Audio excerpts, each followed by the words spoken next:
everyone, welcome to this channel and welcome to this week's edition of Smash or Pass, a series where we talk about the latest fragrance releases that have been announced over this past week and we discuss whether or not we want to get them and why. This is a fun way for us to talk about what's new in the industry, evaluate trends, and also have commentaries and discussions about consumerism.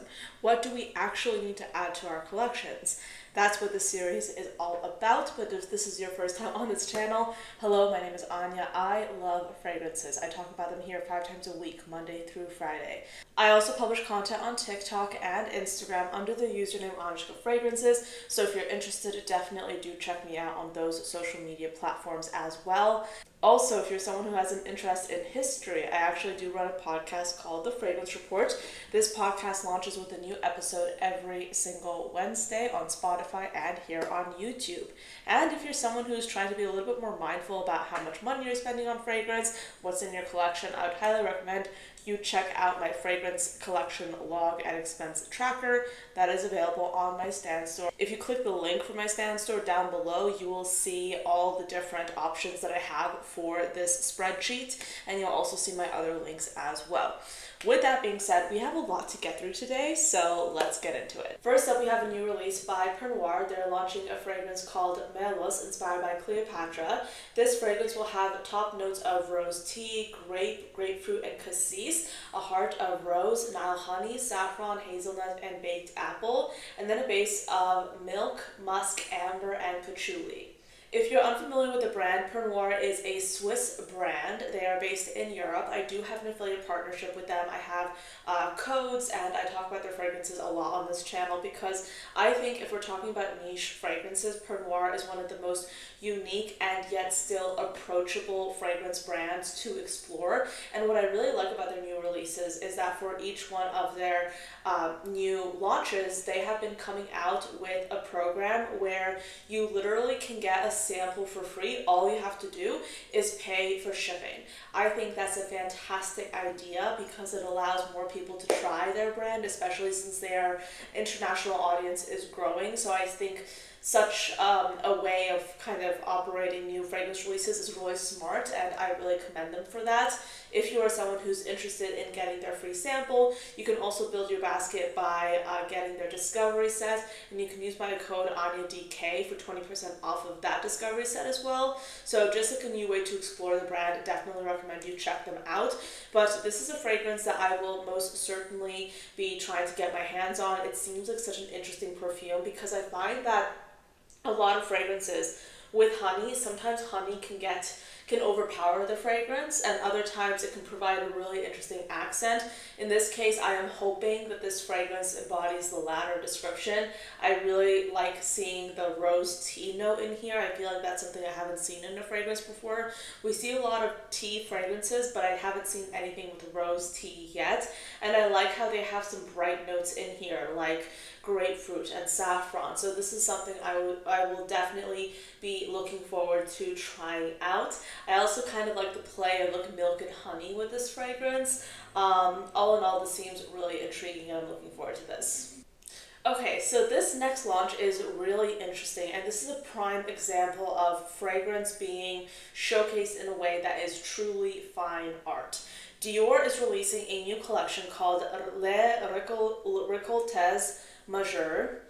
My French is abysmal, so please forgive me, but basically this translates to the major harvest, and this is supposed to be a nod of Mr.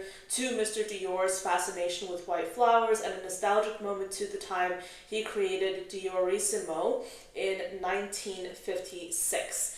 And this collection will feature 3 fragrances revolving around 3 white flowers: lily of the valley, rose, and jasmine. As you can see, these bottles look absolutely opulent, and this is truly an example of fine art when it comes to perfumery.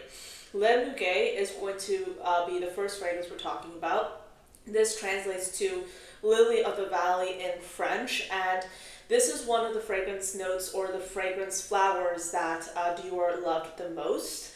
He would pin sprigs of the flower to lapels of his designs, and he would hem it into garment linings. And then today, Francis Kurkdjian, who's also the creative director director of Dior Parfum, seeks to capture the essence of the ancient 1956 masterpiece, offering a contemporary interpretation that honors Dior's time-honored legacy. And this is a quote from the Francis Kurkdjian, orchestrated around absolutes of grass, centrifolia, rose, and jasmine.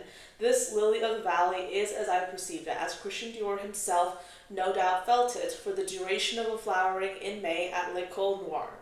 So, according to this article from iFragrance, lily is known as a mute flower, meaning it is impossible to be directly distilled into a fragrance, as perfumers have neither essential oils nor absolutes from the flower. Instead, perfumers over the years have succeeded in recreating its scent utilizing both natural and synthetic raw materials. It looks like this collection will be released in stages. The first iteration is this Lily of the Valley fragrance, but then the Rose fragrance looks like it'll be released in June of 2025, and then I don't know about the last one, but this is an example of high art.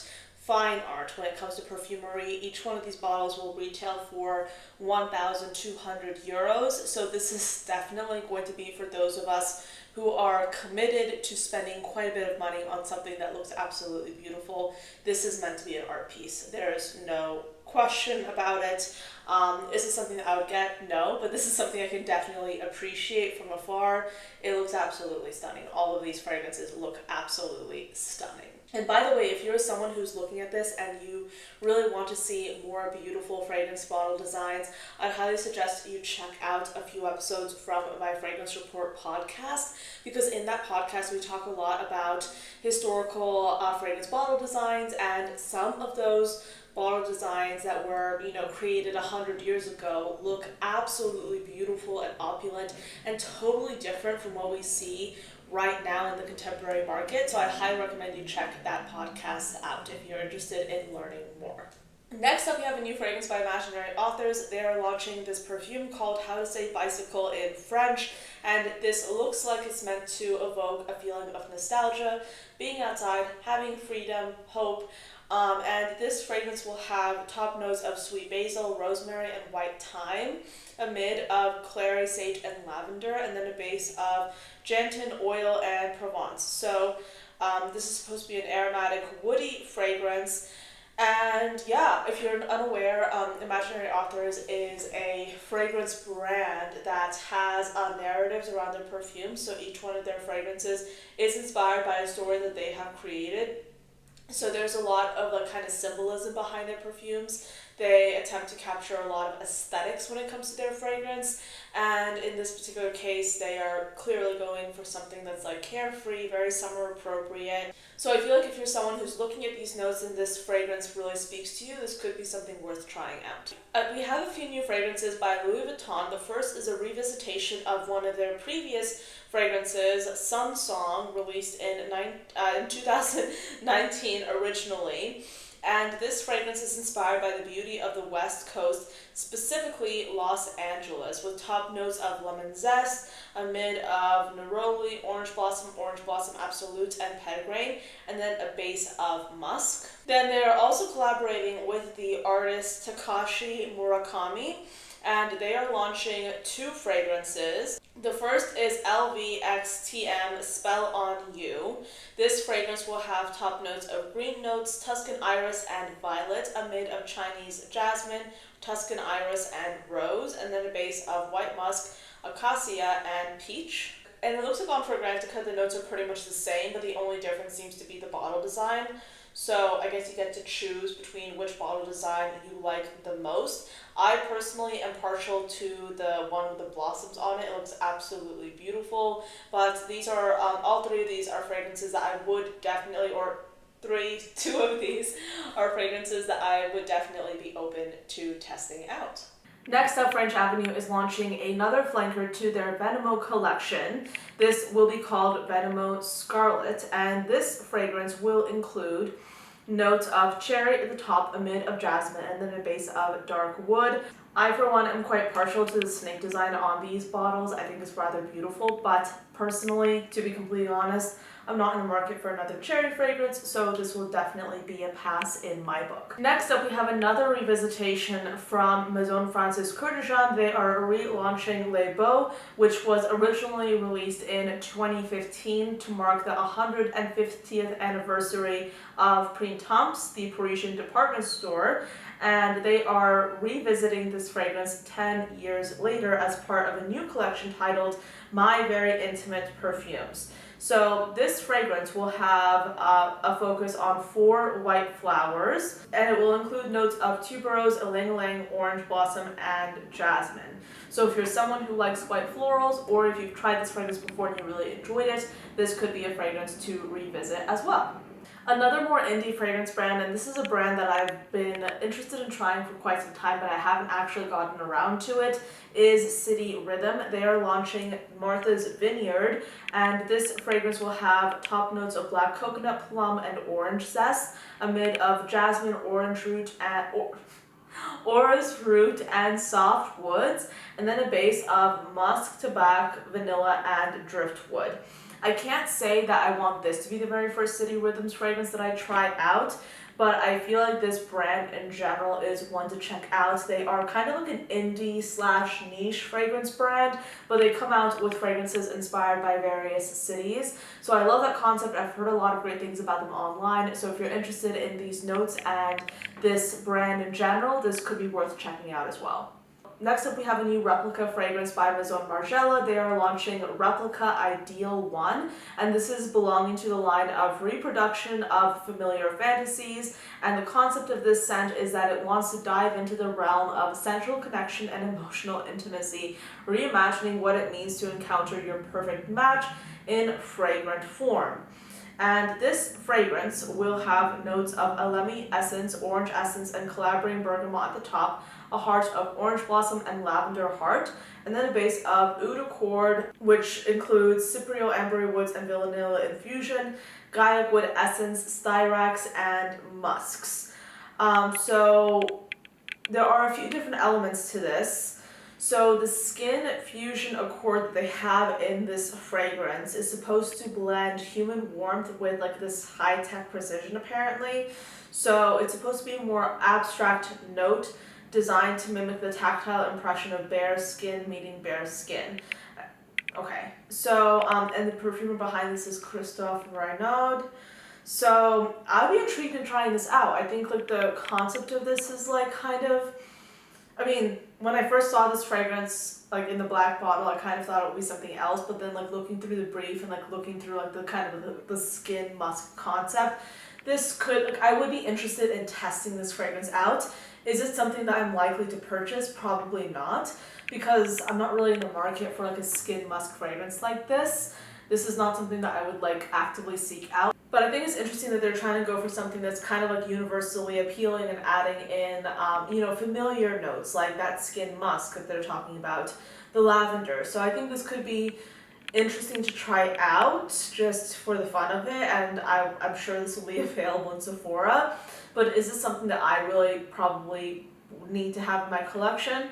Likely not. So that's my verdict on this fragrance. So we have a new launch by Afnan. They're launching a new flanker to like their bouquet line called Delicious Bouquet. And this is supposed to be a cozy, indulgent fragrance with lemon, vanilla, white floral, and bergamot at the top, amid of orange blossom, sugar, rum, panna cotta, and honey, and then a base of tonka beans, musk, caramel, and vanilla. Is it just me, or does it look like this could be like an attempt at a Lyra flanker or like a Lyra alternative? I mean, if it is, I'd be open to it, because I have Supreme Bouquet, I think, the green one from Afnan, and I love that fragrance. It's one of my favorite Middle Eastern fragrances of all time, to be completely honest. So, and that's supposed to be like an alternative, or kind of an alternative to Valaya by Parfums de Marly. So this is kind of giving me like Lyra vibes by Zerjoff. I don't know. Let me know what you think about this. And there has been a bit of discourse surrounding dupes on social media, so I feel like let's talk about it, you know? It's kind of a trending topic. Me personally, I don't necessarily think that dupes, or rather, as I like to call them, alternatives for fragrances are necessarily a bad thing, because when you think about it, everything on this planet has been inspired by something else. Even when it comes to fragrances, okay? We had the lychee and the rhubarb and the floral combination pop off in terms of trends in the last few years, and now so many fragrances have those kinds of notes. And you can't call all of them a dupe of de Ligne by Parfum de Marly. Similarly, the Baccarat Rouge 540 Accord has been present in so many fragrances. You aren't like, we're not walking around calling like designer fragrances dupes of Baccarat Rouge 540. But I think it's interesting that once we see kind of like a Middle Eastern fragrance brand, or Middle Eastern fragrance brands in general, and yes, like there are some other brands that are kind of dupe houses, but it's interesting because I think it's easy for people to point at Middle Eastern fragrance brands and say, oh, they're making copies, they're making clones, gasp, horrible, that's so awful. But really, if someone is interested in those kinds of fragrances, chances are they're probably not going to be the customer that is going to willingly shell out hundreds of dollars for an alternative fragrance, like for the original fragrance, you know what I mean? So I don't necessarily think that fragrance brands are missing out on their typical, you know, customer base if they have to, you know, live in a world where people are pulling inspiration from different places. Like, let's be completely honest. And I think the reason why a lot of fragrance brands tend to be upset about, you know, less expensive alternatives to their fragrances is because for a long time, the luxury industry has been very gatekept, and people have been or brands have been able to be very exclusive with their products, whether it be Hermes Birkins or, you know, fragrances. They have been able to kind of say, okay, if you can't afford to get this, then you're going to have to save up money to get this. But of course, if you are someone who just literally cannot justify spending that money on something luxury, why get it in the first place when there's something else, you know? I just think that we need to all take a step back, calm down, and, you know, realize that there are different kinds of customers and people have different preferences. For me personally, I am fine with getting something that's an alternative to something else. I just don't want it to be like an exact copy, or I don't want it to be an obvious clone. So like, for example, if it's like the carbon copy of like the bottle design and of the general look and aesthetic, and if it's like literally the same kind of fragrance, like I kind of don't want it. I want a little bit of nuance. I want something or some things to be different in order to like incentivize me to get that fragrance in the first place. But that's my preference. Anyway, those are my thoughts on dupes. Please let me know what you think. I'm curious to hear your thoughts as well. Okay, so this next fragrance, I saw it, and not gonna lie, I was a little bit sleep deprived. I thought it said rare beef, and I was a little bit confused until I looked at it again, and it actually says rare Reef. This is also by Afnan, and this fragrance will have notes of blackcurrant, orange, citron, mint, coriander, and grapefruit at the top, a mid of apricot, basil, rose, and violet leaf, and then a base of fig, dates, amber, and amberwood. This seems a little bit more masculine pulling for me, so I feel like this is not going to be something I'm interested in. Plus, I thought it said rare beef, and I cannot unsee that. But if this works for you, if this is something that you'd be interested in, definitely do check it out. Something else that looks really interesting is a new launch by the maker. They are introducing Revel Eau de Parfum, a sparkling fruity floral fragrance inspired by the epic celebrations inside the Maker Hotel. This will have juicy pineapple, or keynotes of juicy pineapple, lush lychee, frangipani, and velvet musk. This does sound rather delightful. I would be open to trying this out.